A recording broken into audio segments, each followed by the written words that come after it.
organizarnos de la mejor manera para que nuestra economía y nuestras finanzas sean bendecidas. Usted encontrará en la Biblia hombres que fueron ricos, hablo de hombres de Dios, y hombres que fueron pobres, es decir, que tuvieron escasez. Ambos tuvieron un balanceo, pero cuando estudiamos a fondo el caso de cada uno de ellos, vemos que los que tenían y los que no tenían, cada uno tenían un propósito divino. O sea que no podemos conseguir más allá de lo que Dios nos permita y no podemos tener menos de lo que Dios nos quiera dar. Pero hay momentos en la vida que no recibimos lo que ya Dios nos tiene preparado porque nos hace falta un poco de mayordomía, de lo que es conocer el trasfondo de cómo manejar la finanza. La Biblia dice en Ageo que el oro y la plata es de Dios.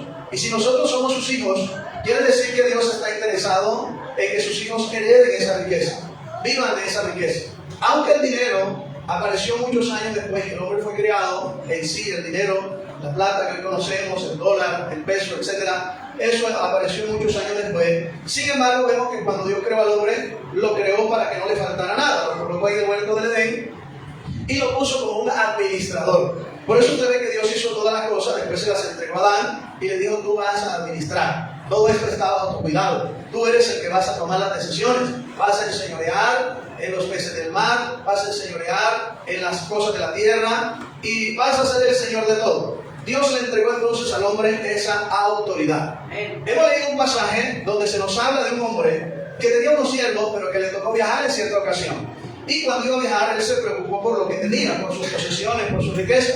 Y él quería que mientras él estuviera por fuera, su dinero estuviera ganando, se estuviera reproduciendo, estuviera produciendo ganancias. Así que él llama a los siervos que tenía, que vio un poco como más alentado, más aventajado, no sé cuántos siervos tenía, pero la Biblia dice en este caso que llamó a 3. Y dice que a cada uno de ellos le dio conforme a su capacidad. Diga conmigo, capacidad. Ahora diga al vecino: Dios da conforme a la capacidad. Entonces le dio a cada uno conforme a su capacidad. A uno le dio 5, a otro le dio 2, y alguna versión le dice que 3, y a otro le dio un solo talento. Y la Biblia dice que se fue lejos, no sabemos para dónde, pero se fue lejos. Y al tiempo volvió. Tampoco dice la Biblia qué cantidad de tiempo duró ese señor ausente, qué cantidad de tiempo duraron sus siervos trabajando con los talentos que le dejó. Pero cuando vino, hizo cuentas con ellos y llamó a cada uno. Dice que el que había recibido 5, ganó otros 5. O sea que duplicó el capital. Dígale al vecino: hay que duplicar. Hemos sido llamados para duplicar. Gloria al Señor. Así mismo el que recibió 2, cuando vino su señor, le dijo: mira, aquí están los 2 que me diste, pero gané 2 más. Y cada uno que le fue entregando cuenta, el Señor le decía: bien, buen siervo y fiel. Quiere decir que los que trabajan y los que duplican son buenos siervos, pero esa expresión de buenos, entre comillas, que aparece ahí, porque en la palabra general no hay buenos sino Dios, uno solo. Pero la palabra bueno allí habla de la fidelidad, es decir, del tesón, el amor que se tiene a lo que se hace, a lo que se realiza. Un talento aquí para nosotros representa lo que Dios nos ha dado para trabajar en su obra. Ya usted dirá qué clase de talento tiene. Si el de predicar, el de cantar, evangelizar, el de orar. Cualquier talento que usted haya recibido, Dios se lo ha dado para que lo sepa administrar, para que usted lo duplique. Es decir, que el día que usted se muera no diga a la gente: ay, se murió Furundio. No hay Furundio aquí, ¿verdad? Se murió Furundio, pero era el único. ¿Quién puede hacer lo que hacía Furundio? No. Sino que cuando Furundio se muera, quede un Furundito. Y entonces ese que queda va a reemplazar al que se fue. No sé si me estoy dando a entender. Dios nos ha llamado para que nosotros capacitemos a otro en el ministerio y que esa persona pueda ocupar nuestro lugar. ¿Y por qué no ser mejor que nosotros? Decía Juan el Bautista: es necesario que yo mengue, pero que él crezca. Hablando de Cristo, viene uno tras mí, del cual no soy digno de desatar la correa de su calzado, y habló de las virtudes de Jesús, habló de su condición, de lo que él era en sí, y siempre hizo realce que él sería mayor que él. Nosotros como padres de familia a veces decimos eso con nuestros hijos: yo quiero que mi hija, quiero que mi hijo sea mejor que yo, yo quiero que le vaya mejor que a mí, yo quiero que llegue a ser alguien superior. Así que con ese espíritu humilde Dios nos ha llamado para capacitar y preparar a otros para el servicio de su obra. ¿Cuántos dicen amén? Bendito sea el nombre del Señor. Luego dice la Biblia que le pidió cuentas al que recibió 1. Mire que ese que recibió 1 también tenía la capacidad de trabajar con ese talento. porque a cada uno le dio conforme a su capacidad. Quiere decir que todos los llamados, a todos aquellos que el Señor llama, el que menos tiene un talento. Nadie puede decir en la obra del Señor: yo no sé cómo hacerlo, yo no tengo ese llamado, esa vocación, yo no voy a hacer eso porque ese cargo me lo puso el pastor, o me lo puso el hermano, o yo me emocioné y me ganaron mis emociones. No. Cada uno de nosotros tiene mínimo un talento para desarrollar en la obra del Señor. A su nombre. Dígale al vecino: al menos uno debes tener. Pero ¿qué hizo el que recibió un talento? Dice que este que recibió el talento tuvo miedo. ¿Qué tuvo? Miedo. El miedo no te deja trabajar. El miedo no te deja duplicar. El miedo no te deja hacer la obra del Señor. Y algunos me han dicho: pastor, es que pasar al púlpito da miedo. Sí, da miedo. Díganmelo a mí. Yo también, cuando pasé la primera vez, tenía miedo. Todo me temblaba. Y aún todavía, cuando llego a ciertos lugares a predicar, a iglesias diferentes, uno llega al momento que coge confianza. Que yo con ustedes tengo un poco de confianza. Pero a mí me invitan a predicar a otras iglesias por primera vez, y no importa los años que ya tenga el Señor. Siempre me da como un miedito subirme. No sé quién me va a escuchar, qué voy a decir, qué capacidad espiritual tiene la iglesia, el pastor que está allí, si voy a decir algo que va en contra de lo que ha venido enseñando. Todas esas cositas son detalles que a uno le producen miedo. Pero ese miedo hay que superarlo. Dígale, si no, hay que superar el miedo. Dígale: hay que superar el miedo. ¿Qué hay que hacer con el miedo? Hay que vencerlo, ¿verdad? Superarlo. Entonces este tuvo miedo y fue y enterró el talento. Enterrar el talento quiere decir negarse a hacer la obra de Dios. Negarse a cumplir con el encomio, con el encargo, con el llamado. Es decir, que este hombre se negó a lo que su patrón le dijo. Entonces su labor no fue la mejor, porque dice que enterró el talento. Y cuando vino el Señor le dijo: yo sabía que tú eras un hombre severo, a ti te gusta robarte las cosas, te gusta cogerte lo que no es tuyo, tú siembras donde no, tú recoges donde no sembraste, recoges donde no esparciste. Yo sabía que tú eras un hombre duro. En otras palabras, le dijo tacaño a su patrón. Si miramos el contexto, podríamos decir que él le dijo tacaño porque solo le dio uno y a los otros le dio de a 2 y a 5. Y él dijo: de pronto mi patrón debió darme más a mí. Pero ¿qué hubiera pasado si le hubiera dado los 5? Dígale al vecino: no tenía la capacidad. Y como dice el hermano Jorge, hubiera enterrado 5. Si le hubiera dado 2, no tenía la capacidad, porque cada uno le dio conforme a su capacidad. Entonces también lo hubiera enterrado, hubiera servido. Otra excusa hubiera sacado. ¿Cuántas personas hoy en día en la iglesia no viven sacando excusas? Lo primero que tenemos que hacer es reconocer que todo proviene de Dios. ¿Qué es lo primero que hay que hacer? Reconocer que todo proviene de Dios. Mire, la Biblia contiene más de 2000 referencias al dinero, a posesiones, en lo que tiene que ver con la administración. Esto indica que para Dios la economía es un asunto espiritual. Por eso él dice: buscar primeramente el reino de Dios y su justicia y las demás cosas. ¿Qué viene de primero? Lo espiritual. Nosotros somos seres espirituales. No vamos a ir a vivir solamente a un mundo natural. Nosotros dependemos de Dios, porque Dios es espíritu. El dinero es una de las áreas donde más personas experimentan estrés, conflictos familiares y preocupación. Cuando la gente a veces no tiene dinero, se preocupa. Algunos que ni duermen porque tienen carencia. No hay cómo pagar una universidad, a veces no hay para pagar los servicios, a veces no hay para pagar una cuota si alguien está pagando algo a crédito. Todas estas cosas a veces preocupan. No podemos desconocerlo en la iglesia, porque esto no solamente le pasa a la gente de allá afuera que no tiene a Cristo, esto también nos pasa a nosotros como cristianos. ¿Cuántos han tenido necesidades económicas? ¿O cuántos están pasando por necesidades económicas? Hoy vamos a mirar cómo y de qué manera vamos a resolver ese asunto.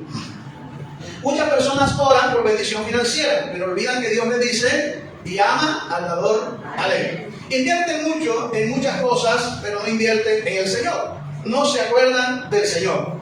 Así que hay que tener en cuenta la administración de lo que Dios le ha entregado. Si usted tiene un sueldo que maneja, un empleo que Dios le permite tener, algo que devengar, usted tiene que saber cómo administrarlo. Porque hay gente que se gana el sueldo mínimo y viven alcanzados, pero luego Dios le da la oportunidad de ganar más de eso. Y de pronto se ganan 3, 4 sueldos mínimos, 5 sueldos mínimos. Yo conozco personas que en este momento se están ganando mensual hasta 12 millones de pesos. Y andan más preocupadas que nosotros, que no nos ganamos ni el mínimo. Y andan con más problemas. Entonces hay veces que la gente entre más gana, más gasta, o más compromiso se echa, porque no sabe administrar. O sea que el secreto está en la administración. Gloria al Señor. Vamos a ir entonces, dice Ageo 2:8: mía es la plata, mío es El oro, dice Jehová. ¿De quién es la plata y del oro? De Dios. Salmo 24:1. De Jehová es la tierra y el mundo y los que en él. Entonces lo primero que tengo que reconocer es que todo es de Dios y todo proviene de Dios. Cuando yo reconozco eso y trabajo en base a ese principio, voy a empezar a organizar mi vida financieramente. Bendito sea el Señor. Así que la base del principio bíblico es entender que todo proviene de Dios y que somos solamente unos administradores. Si vas a trabajar en una empresa y necesitas algo, debes hablar con el gerente o el dueño si es posible para disponer de algún bien que necesitas. Usted no puede llegar a una empresa y decir, ay, este martillo que está aquí me lo voy a llevar, porque no es suyo. Si usted lo necesita, tiene que decirle al gerente o al dueño, mire, me regala este martillo, que yo lo necesito. O sea que hay que ir al dueño. Si nosotros estamos manejando dinero y recursos que es de beneficio para nuestra casa, para nuestra familia, incluso para un negocio que hemos colocado, si alguien de pronto está pensando en poner una empresa, usted tiene que conocer estos principios. Hay que ir al dueño de todo, que es Dios. Amén. De la misma manera lo debemos hacer en el área financiera. Todo lo que en este mundo necesitamos le pertenece a Dios y debemos contar con su aprobación en todo lo que hacemos. Debemos contar con la aprobación de Dios en todo. ¿Qué dice Ageo 2:8? Mía es la plata, mío es el oro. ¿Dice quién?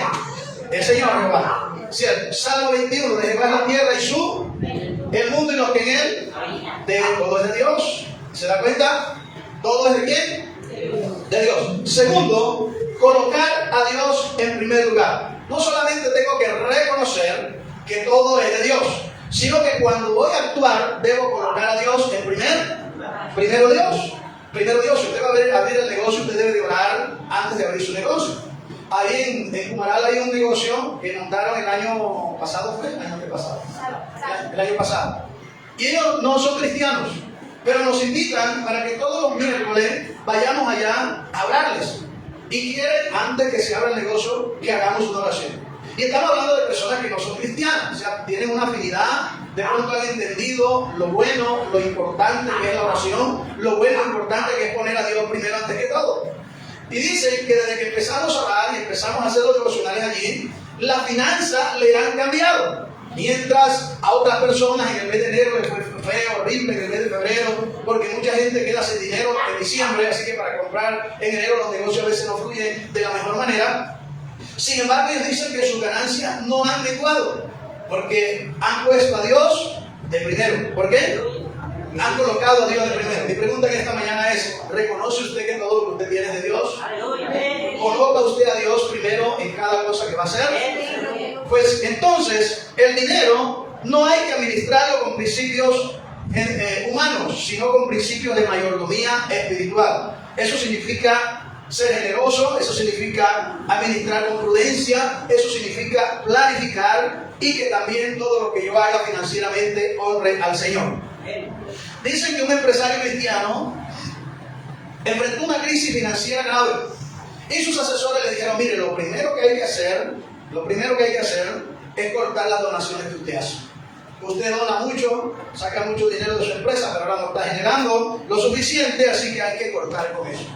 El empresario, que tenía un temor de Dios en su corazón porque era cristiano, le dijo, si Dios es mi proveedor en abundancia, también lo será en la escasez.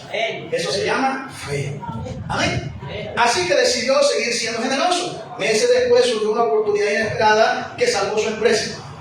Años después dijo, aprendí que cuando pongo a Dios primero, Él se encarga del resto. ¿Qué dice la Biblia en Proverbios capítulo 3, versículo 9? Léalo. Honra a Jehová con tu bien y con la primicia de todo tu fruto, y serán llenos tus graneros con abundancia. Termina diciendo el versículo 10. Entonces a Dios hay que honrarlo con todo lo que tenemos. Pero ¿qué es lo primero que está haciendo? Está poniendo a Dios por encima. No esperes sacar el diezmo ni sacar la ofrenda cuando ya se haya gastado todo. Lo primero que se debe tener en cuenta es a Dios. ¿A quién? A Dios primero. Entonces, lo tercero que tiene que hacer una persona es planificar antes de actuar. Planificar antes de actuar. El Señor dijo, ¿quién queriendo hacer o edificar una torre no se sienta primero y calcula los gastos? Alguien por favor me lee Lucas 14, 28. Hágame el favor, Lucas 14, 28. ¿Quién de vosotros queriendo edificar una torre no se sienta primero y calcula los gastos? ¿Qué hace? Calcula los gastos. La pregunta en esta mañana, cada vez que yo voy a realizar algo, hago el cálculo de lo que me voy a gastar. Miro con qué recursos cuento para poder disponer de lo que voy a hacer. Aunque hay mucha gente que hoy en día trabaja con crédito, ¿sí? Yo he escuchado a algunos que trabajan en droguería, donde les ponen la droga, la medicina, y la recogen a los 15 días, al mes, ¿sí? Van cocinando según lo que van dando. Así también sucede en muchos almacenes grandes, esos que venden al por mayor. También a sus clientes les favorecen comprando de pronto la mitad de la factura, y la otra mitad de la factura se la va pagando en un tiempo acordado. Pero de todas maneras tiene que haber un acuerdo, y tiene que mirar, tiene que calcular a ver si lo que va a hacer vale la pena. Entonces, ¿qué tiene que hacer la persona? Planificar. Gloria al Señor. El problema de muchas personas no es que ganan poco, sino que viven sin planificación. Y la planificación es parte de la sabiduría. Si usted es sabio en las finanzas, entonces usted debe planificar. No es, dice por mi tierra, hacer todo a la bulla de los pocos. Voy a hacer esto porque se me metió en la cabeza hacerlo. No, yo tengo que mirar y saber con qué cuento.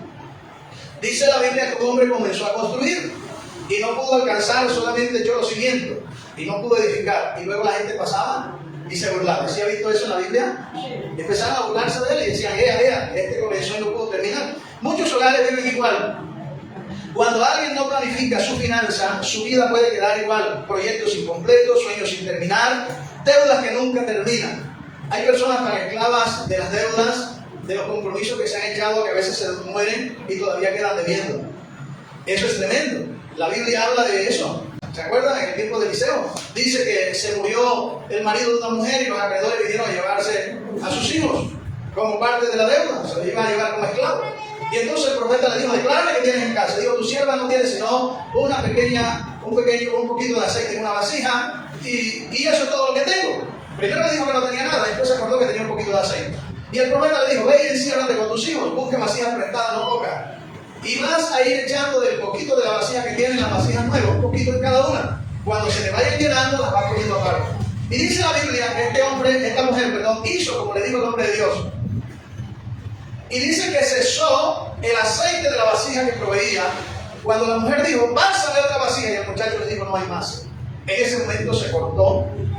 Pero dice la Biblia que vendió el aceite, pagó a sus acreedores y quedó viviendo con el resto por toda su vida, con lo que le sobró del aceite. O sea, en medio de una crisis, la mujer pudo montar una empresa de aceite. No sé si me estoy dando a entender en esta mañana. Las crisis que vienen a nuestra vida es como si Dios nos estuviera impulsando y diciéndonos, mira, a través de esta crisis vienen cosas buenas.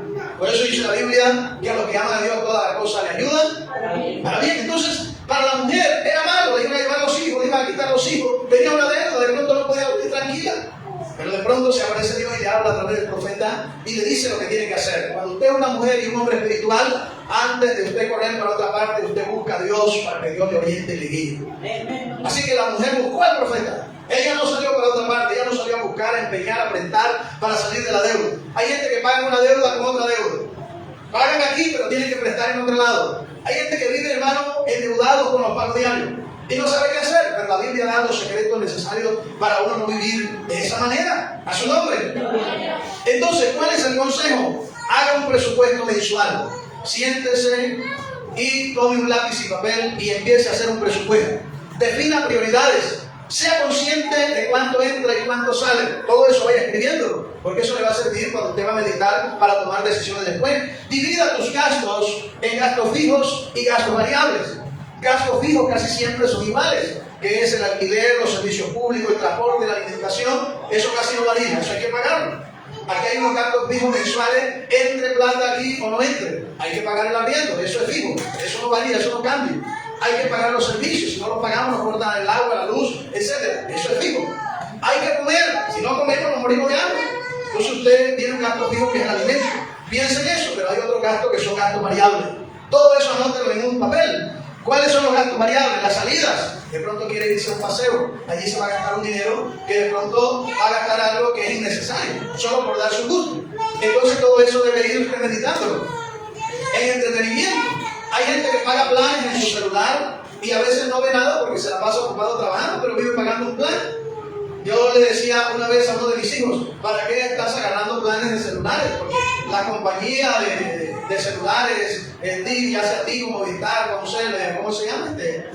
Claro, ellos le ofrecen a usted de todo, ellos quieren amarrarlo a usted, que todo el sueldo suyo se vaya, a ellos no se les importa. Y yo le decía a mi hijo, tú te la pasas trabajando, ¿para qué coges esos planes de película? ¿Para qué coges si tú llegas a la casa a dormir? Y ya cuando te levantas te tienes que alistar para irte al trabajo. ¿Quién disfruta de eso? ¿Para qué? Entonces, a veces hay cosas innecesarias. Es decir, comer fuera. A veces, no todas las veces hay que salir a comer fuera. Porque a usted le sale más que económico comprar la media libra de carne o la libra de carne para hacerla en su casa con su familia, que ir a comerse una libra o media libra de carne en la calle. No es que no se deba hacer, pero no siempre, porque eso puede afectar nuestra economía. Mientras usted se puede estar gastando haciendo una comida en su casa 20,000 pesos o 30,000 pesos, un ejemplo, usted puede gastarse por cada comida en la calle 30,000. Entonces ya eso le va a abrir un hueco, una brecha. ¿Sí? Suscripciones innecesarias, hay gente que se suscribe a todo y esos son gastos variables. Compras impulsivas, va pasando por la calle, ve algo y le dan ganas y compra. Todo lo que ve lo quiere comprar. Hay gente que tiene ese espíritu compulsivo de compra. El Temu cada ratito le está dando y comprando, no falla, eso semanalmente le están trayendo 2 y 3 paquetes de Temu, porque está comprando compulsivamente. Ropa u otros elementos innecesarios. Hay gente que tiene en el closet de la casa, tiene hasta 40 vestidos y todavía se para frente al closet y se queda mirando, ¿qué me pongo? ¿Qué me pongo? No tengo que ponerme. Y sale a la calle y se asoma y ve a la vecina con un vestido que tiene otro color diferente. Yo me voy a comprar uno. Y ya va a ser un gasto que es innecesario. La Biblia nos enseña cómo ser disciplinados en la economía. Gloria al Señor. Yo debo aprender a ser disciplinado. Cuando dice que el que va a hacer la torre primero se siente, calcula los gastos, me está diciendo que todo lo que yo vaya a hacer debo calcularlo. ¿Hace usted eso? ¿Calcula usted, se sienta? ¿O usted es de los que metió en el bolsillo el sueldo? Mira, necesito para esto y usted saca. Necesito para esto y saca. Necesito para esto y saca. Y a veces viene una necesidad prioritaria y va a sacar y ya no hay nada. Y entonces que se acuerda, anda, ni el diezmo saqué, ni para la ofrenda. Hoy no voy para el culto porque no tengo ni que echarle gasolina a la moto. No viva sin planificación. Planifique primero. Hay cosas que hay que controlar. Aún la boca. Hay gente que se vuelve obesa porque no controla la boca. Todo lo que le huele se lo quiere meter al estómago. Va pasando por donde huele a pan y no tiene hambre, pero como el pan le huele a sabroso, se mete, dame 10,000 de pan. Y el pan engorda, usted le está echando harina y se va a acostar y está echando la harina. Imagínense aquí que tenemos al lado 2 lugares que venden comida. Y aquí se mete el olor a comida. Y que en la noche entonces, antes de acostarnos, yo voy a ir a la vecina que me venda una hamburguesa y a la otra una de esos que hacen de maíz mazorcada y no sé qué. Y échele al estómago. No, eso me va a dañar a mí, porque y la Biblia dice que no voy a agradar a Dios, porque dice la Biblia que el que no cuida el templo de Dios, Dios también lo va a destruir a él. Este cuerpo que tenemos es el templo del Espíritu Santo. Hay que saberlo controlar. Aún ya uno cuando va volviendo a la esquina, ustedes que ya van por los 40, de los 40 para arriba, ya no coma cosas tan dulces. Mérmenle al dulce, mérmenle a la sal, coma a tiempo, cuide su organismo, porque el organismo va sufriendo un cambio. Bendito sea el Señor. Todo esto tiene que ver con la planificación económica, porque usted la comida usted no se la regala, usted la compra. Usted necesita la economía para comer, para pagar su pasaje. Usted necesita la economía del día para todo. Número 4. Escuche esto. Administre con sabiduría. ¿Qué debo hacer? Administrar con sabiduría. En tiempos bíblicos la riqueza eran rebaños y cosechas. Entonces, como eran rebaños y cosechas, por eso se habla de ovejas, por eso se habla de corderos, por eso se habla de aquellas cosas que eran de ese tiempo. Proverbios 27, 23, 24 dice: sé diligente y conocer el estado de tus ovejas. ¿A quién le decía esto?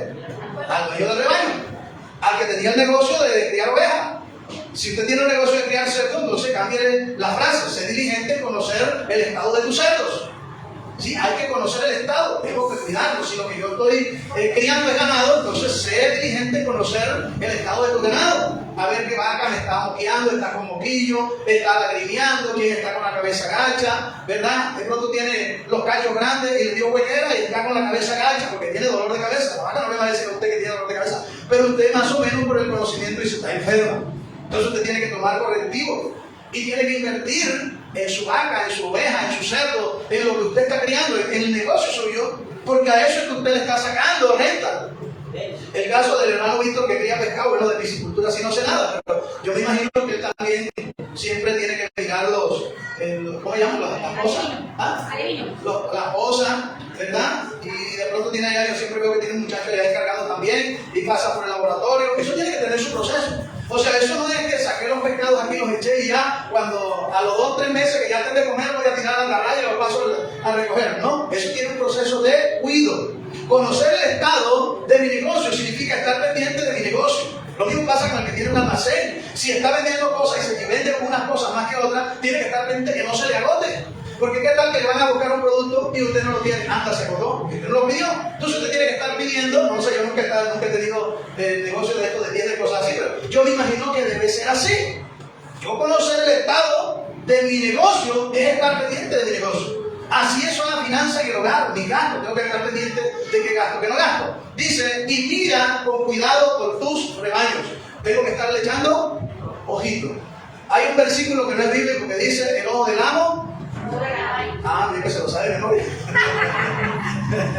El ojo del amo es el que guarda el caballo, es un proverbio del mundo. Pero es así, hermano, yo debo estar pendiente. Mateo 25, 21, ya lo leímos al comienzo. ¿Qué le dijo a los 2 siervos que duplicaron el talento? Bien, buen siervo y fiel. Sobre poco ha sido, sobre mucho. ¿Se da cuenta que Dios quiere que usted tenga más de lo que tiene? Dios quiere que usted tenga más de lo que tiene, mi hermano. Si usted no tiene más de lo que tiene, no es porque Dios se lo está negando, a veces por falta de diligencia mía, por desconocimiento de principios bíblicos. Pero Dios te quiere ver bendecida y bendecido. Dios quiere que seas prosperado, Dios te quiere ver bien. Gloria al nombre del Señor. No vivir tampoco en la vanidad de la vida, ¿no? De que, bueno, todos los días puedes estrenar un vestido nuevo, ¿no? Pues tampoco te vas a poner en eso porque no te va a alcanzar entonces ni para la comida lo que te ganas. Pero al menos debes saber administrar lo que Dios pone en tus manos. ¿Y sabes lo que hace Dios? Que si en lo poquito yo soy fiel, o sea, si lo sé administrar bien, entonces Dios me va a dar después más.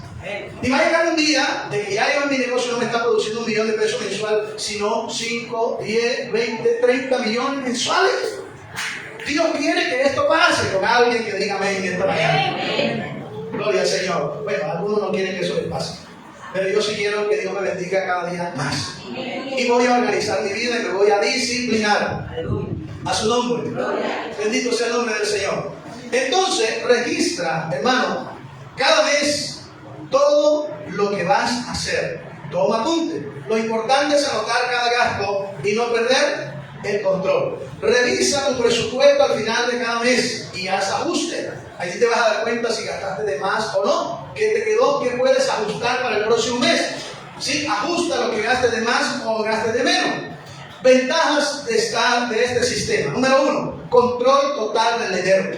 Número 2, puedes pagar tus deudas más rápido. Y número 3, evitas gastar sin pensar. Amén. Dígale al vecino, tome el consejo de la Biblia. Hay que tomar el consejo de la palabra del Señor. A su nombre sea la gloria. ¿Cuánto dice gloria a Dios? Bendito sea el nombre del Señor. ¿De qué estamos hablando? ¿De qué hay que administrar con qué? Con sabiduría. Número 5. Bendito sea el nombre del Señor. Y ya vamos a terminar. Administra bien y podrás ahorrar. Aunque ya le vengo hablando un poquito del ahorro, sin embargo vamos a profundizarlo más. Administra bien y podrás. ¿A cuánto le gusta ahorrar? ¿Cuántos quisieran ahorrar? Hay personas que ahorran de la manera más común. ¿Cuál es la manera más común? Buscar un chonchito y ir echando la moneda de 1000, la moneda de 500. ¿Sí lo ha hecho usted? Pero también puede tener otra manera de ahorrarlo mejor.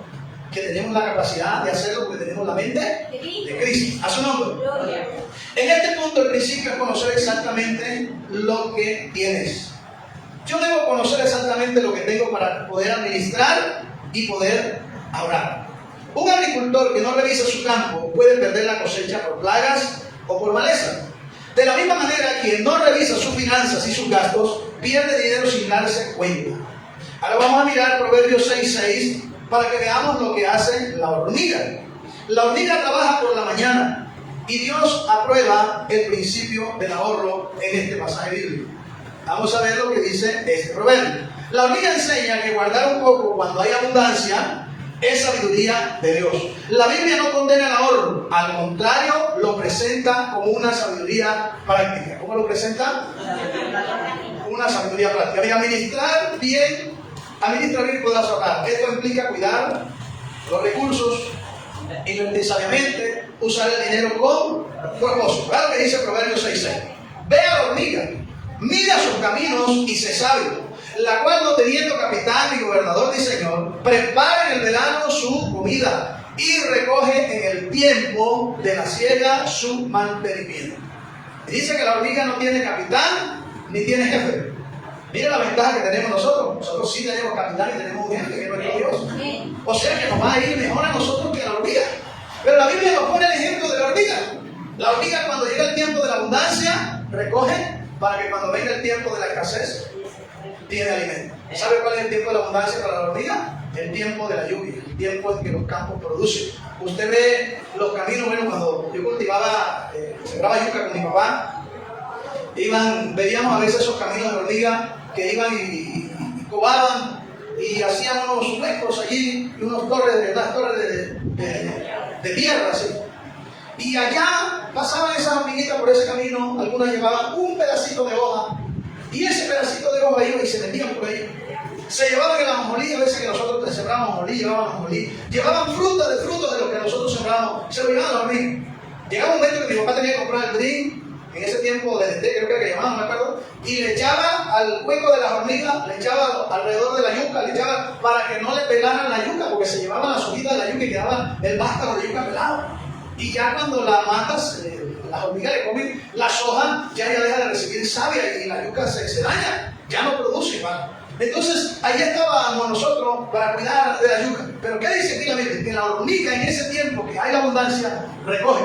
¿Y cuál es el tiempo del verano? Cuando no llueve, cuando no hay producción, no hay fruto. Pero la hormiga estaba tranquilita porque ya tiene todo guardado. Y la Biblia nos pone este ejemplo. Amén. ¿Estamos nosotros en ese plan de ahorro? ¿Nos estamos enfocando? Dios ha dicho que en este 2026 nos va a bendecir. Amén. Pero no hay promesa condicionada si la condición que nos toca a nosotros no la ponemos en práctica. Dios le dijo al pueblo de Israel, si obedecieres. O sea que si no obedeces, todas estas bendiciones no te van a alcanzar, no van a ser tuyas. Si no tomamos corrección, si hoy esta palabra era para usted y usted la necesita y hoy le está haciendo de bendición, pero usted mañana se olvida y sigue la vida como la trae, entonces usted no va a ver el fruto. Pero si esta palabra hoy está bendiciendo su vida, de aquí a diciembre, usted me va a decir, pastor, el día que usted dio esa palabra de parte de Dios, Dios me habló y mire todo lo que pude hablar desde el mes de marzo hasta aquí, hasta diciembre. Aleluya. Usted no va a estar pendiente con qué va a comprar los nuevos. Es más, si se quiere dar un paseo con su familia, porque ahorró, tiene ahorrado. Qué bonito es ahorrar. Dios quiere que seamos ahorrativos. A su nombre. Entonces, mis amados hermanos, este pasaje nos muestra cómo la hormiga es ejemplo para nosotros. Por último, evite deudas innecesarias. ¿Sabe que hay mucha gente que vive metida en deudas, hermano, hasta el cuello? Y el señor, el chepito, le toca la puerta cada rato. Dice que había una mujer que le debía al chepito y no le había pagado hace una semana. Y el chepito venía ya bravo y ella lo vio venir de lejos. Pero la casa donde vivía era alta, tenía el quicial alto, porque eran esas casas que hacen por allá por donde hay inundaciones, cerca de los ríos de Ciénaga. Y ella no tuvo más para donde correr, sino que cerrar la puerta y meterse detrás de la puerta. Pero como la puerta era alta, al cerrarla le quedaron los pies, se le venían los pies por fuera. Y llegó el chepito y dijo, ¿dónde está tu mamá? Le dijo el muchacho. Dijo, no, pues mi mamá salió. Y el hombre le dio las pies hacia abajo y dijo, bueno, cuando su mamá regrese, dígale que la próxima vez que se vaya, no deje los pies detrás de la puerta. Entonces, hay gente con deuda, hermano, hasta el cuello. Dios no quiere deuda. Hay deudas que son de bendición, pero hay deudas que son de maldición, que no dejan ni dormir a la gente. De ahí salió el dicho del mala paga, porque presta y no paga. Se hace compromiso que no quiere cumplir. Entonces, la deuda crea esclavitud financiera. La deuda financiera crea esclavitud espiritual. Consejo, compra según tu capacidad. Número 2, evita compras impulsivas y créditos innecesarios. Ahí en Valledupar sale un hermano que lo mandó la esposa y le dijo, ve al centro y te traes media libra de carne para hacer el almuerzo, te compras, traes 2,000 de cebollín, en fin, le dio una lista. Y le dio como 20,000 pesos en ese tiempo. Creo que la libra de carne valía 8,000 en ese tiempo. Y le dio como 20,000. Y el muchacho regresó de la mujer y dijo, ay, lo fuiste a comprar. Vino fue con 2 collares de perro. Eso fue literal. Pero ¿y tú qué haces con esos 2 collares de perro? No, que lo estaban dando en promoción y lo compré. No tenía perro. Entonces, compras impulsivas. A veces compramos cosas innecesarias. Pague sus deudas lo antes posible. Proverbio 22:7. Proverbio 22:7, puede leerlo. ¿Cómo dice? El rico se enseñoreará de los pobres y el que toma prestado es cierto y que presta. Mire eso. ¿Qué hace el rico? Se enseñorea de los pobres. ¿Por qué? Porque el pobre siempre tiene una necesidad. Y el patrón le dice lo que necesite. Solamente diga y yo con mucho gusto le presto. Y claro, hay gente pagándole al patrón. Y viene el tiempo de la liquidación y hasta la liquidación se le queda al patrón porque no le alcanza a pagarle. Mucha deuda, compromisos. Eso hay que evitarlo. Pero, mi hermano, yo creo que Dios nos ha llamado a cosas mejores. Proverbios 22:26. No seas de aquellos que se comprometen, ni de los que salen por fiadores de deudas. Hay otras personas que viven así. Hoy tienen la vida crediticia dañada no porque ellos sacaron algo de crédito, sino porque les sirvieron de fiador. Por su buen corazón. Pero sírvame de fiador, pero mire, yo no le voy a quedar mal. Cuando la gente lo quiere atrapar a usted, las palabras bonitas sobran. El problema es cuando usted está enredado. Yo salí, creo que fue en el año 2004, de fiador de un muchacho allá en Valledupar. Y sacó un colchón a crédito. Creo que fue en Socorro, no me acuerdo. Y el hombre lo echaron del trabajo, ya no tuvo más, se fue. Y llegó el momento que empezaron a llamarme. ¿Usted es el fiador? ¿Usted es el fiador? Y como yo no tampoco pagué, mi vida crediticia quedó dañada para siempre. No porque yo me hice un compromiso, sino por hacer un favor. Entonces, hermano, no sirva de fiador a personas que usted no sabe. Primero pregúntele a Dios. Es más, en lo posible, no sirva de fiador. En lo posible no sirva, sea de franco a la persona. Tampoco le dé rodeo ni eche una mentirita piadosa como dicen por ahí. No, sea franco y dígale que no puede. Entonces, la deuda crea dependencia y presión y depresión. Miren todo lo que crea la deuda. Dependencia. Usted se vuelve dependiente, esclavo de esa deuda. Pero también produce presión. Usted se siente presionado porque debe. Y luego que usted siente la presión y no tiene cómo pagar la deuda, entonces usted entra en depresión. Es decir, se enferma. La deuda es enferma. Por eso dice la Biblia, no debáis nada a nadie. A su nombre. Dios no quiere que le debamos nada a nadie. Hoy, hermano, tome esto como un consejo. Eclesiastés 11:2 dice, reparte a 7 y aún a 8, porque no sabes el mal que vendrá sobre la tierra. Reparte a 7 y aún a 8. Un hombre en la Biblia, dice la Biblia, que no tenía cómo pagarle a su amo. Entonces fue donde sus acreedores, porque él sabía que lo iban a echar porque había sido un mal administrador. Y fue donde su amo, fue donde las personas que tenía su amo, los acreedores, sí, se le llaman así acreedores. Y fue y le dijo, ¿cuánto que le deja a mi amo? No, debo 100, me dirá 6, escribe 80. El tipo contento, me rebajaron 20. Al otro fue, ¿cuánto debes tú? Debo 80, escribe 60. Y así fue haciendo con todo. Y dice que este hombre, mal administrador, tuvo como vivir después sagaz porque hizo una triquiñuela sagazmente. Se echó al bolsillo a los acreedores de su amo. Qué tremendo, ¿verdad? Y vivió bien, pero quedó con una mala reputación. Era un mal administrador. Pero yo creo que esta mañana estamos aquí los que somos buenos administradores. ¿Dónde están los buenos administradores? Gloria al Señor. Dicen que un hombre pobre, por allá en una provincia, empezó a ahorrar de lo poquito que ganaba. Al principio parecía algo significante. Imagínese usted que el sueldo del hombre era $1.000.000, pero todos los meses sacaba 10,000 pesitos. Un ejemplo que les pongo para que vean la diferencia. 10,000 pesitos, lo iba ahorrando allí. Y cuenta la historia que después de 50 años llegó un momento que este hombre ya no pudo trabajar más, ya su fuerza no le daba más. Entonces fue y buscó sus ahorros. Y eran tantos, sus ahorros habían crecido tanto, que con sus ahorros montó un negocio y vivió todo el resto de su vida feliz con el negocio y empleados. El negocio le daba para pagar empleados y él solamente era el administrador del negocio. Y así vivió una vejez feliz. No vaya a ser que nos alcance la vejez sin nada con qué contar, dependiendo de las fuerzas que ya no tenemos. Así que usted que hoy puede ahorrar, hágalo. Usted que hoy puede tomar el lápiz y papel y sentarse y decir, bueno, estos son mis gastos, yo me gano tanto, yo debo recortar aquí debo disminuir esto, debo dejar de estar saliendo tanto a comer en la calle, eso me voy a ahorrar, pero que usted lo que ahorre realmente lo meta en el ahorro. No haga como la gente que llega a esta tienda, ¿cuánto vale la libra de arroz? No, vale 5,000. Ah, bueno, pasa la otra. ¿Cuánto vale el libro de arroz? 4.500. Uy, aquí me ahorro 500. Ya, véngame una. Y se va con el ahorro de los 500 pesos, pero nunca lo sacó, lo dejo ahí. Y cada vez que le toca gastarse, le van los 500. Entonces al final usted va a mirar, ¿y lo que ahorré dónde está?